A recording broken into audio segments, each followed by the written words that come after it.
Hi, my name is Joshua Rullo. After being bombarded by media and environmental news reports that attempt to argue that any alternative fuel that weans the United States off of its petroleum-based dependencies is a good thing, we need to stop and ask ourselves, are we just creating a new and potentially bigger problem for ourselves in this quest for alternative fuel sources?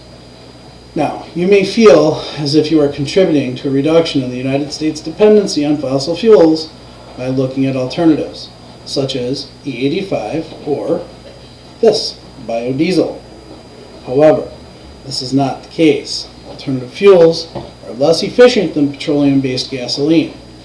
Alternative fuels production actually increases the cost of goods by converting food and food-based production items to fuel, and alternative fuels cannot be grown in enough quantity to completely replace fossil fuels long term. Now, I have been reading about this topic since ethanol mixing was introduced in the 1970s, and I've begun researching this topic for the past couple of months to really try and find out what risks are associated with these alternative fuels. Based on my reading and the subsequent research on this topic, I have to say I would like to share some of these surprising findings with you. Alternative fuels such as ethanol have been in use since the 1970s. However, with the advent of E85 and biodiesel being mass-produced for consumption by the public at large, we need to now examine what effect this really has on energy consumption and the environment. According to Consumer Reports study, after putting a 2007 Chevy Tahoe hybrid through an array of fuel economy, acceleration, and emissions tests, and interviewing more than 50 experts on ethanol fuel, it was determined that E85 will cost consumers more money than gasoline or petroleum. In addition, Consumer Reports study also found that fuel economy dropped across the board.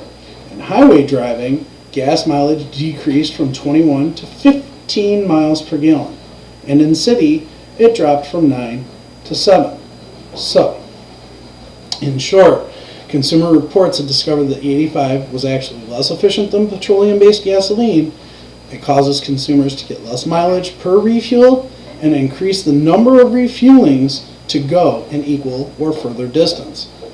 Now, alternative fuels are generally derived from food-based products, which are consumed by the population at large, and this shifting of food to fuel can actually increase the cost of these food items. So in a study conducted by Robin S. Johnson and C. Ford Rung, they found in July of 2007, through the Organization of Economic Cooperation and Development, they issued an outlook for the years 2007 to 2016, saying biofuels had introduced a global structural shift in the food markets that would raise prices during the next 10 years, especially for the 2.7 billion people living on less than $2 a day in this world. Now, to further prove their point, Johnson and Rung show how this shift from food to fuel can exacerbate these prices. So, as more farmers substitute corn for other commodities, being prices of oil seeds, soybeans, rapeseed, sunflower seed, that those prices are projected to rise 26% by 2010 and 76% by 2020. Wheat, 11% by 2010 and 30% by 2020.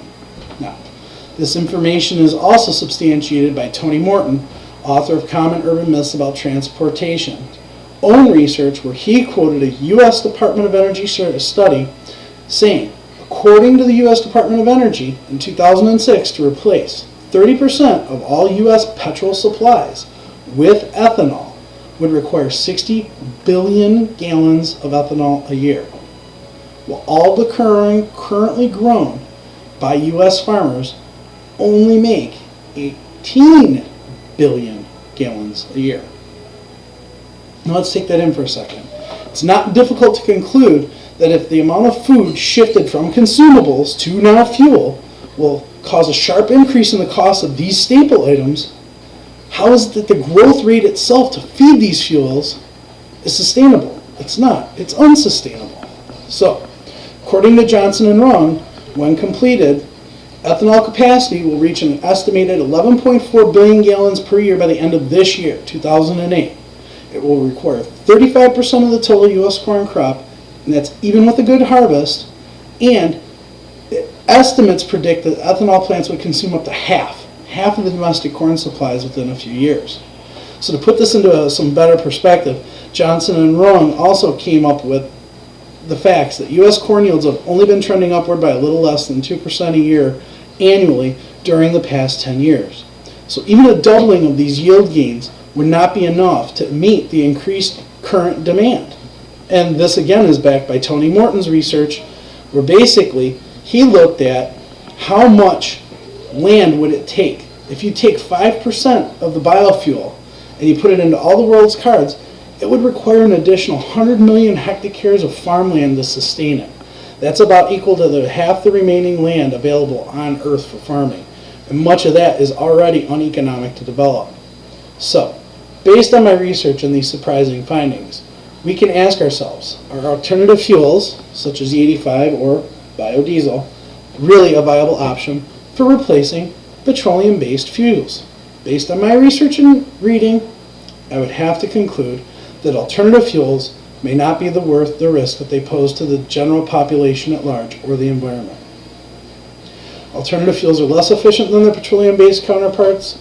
They give off equally dangerous gases to the environment. They increase the cost of basic staple foods that all humans depend on for survival. And the plants grown for these alternative fuels cannot be sustained over the long term.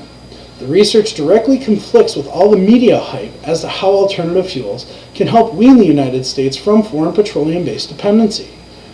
But at what cost?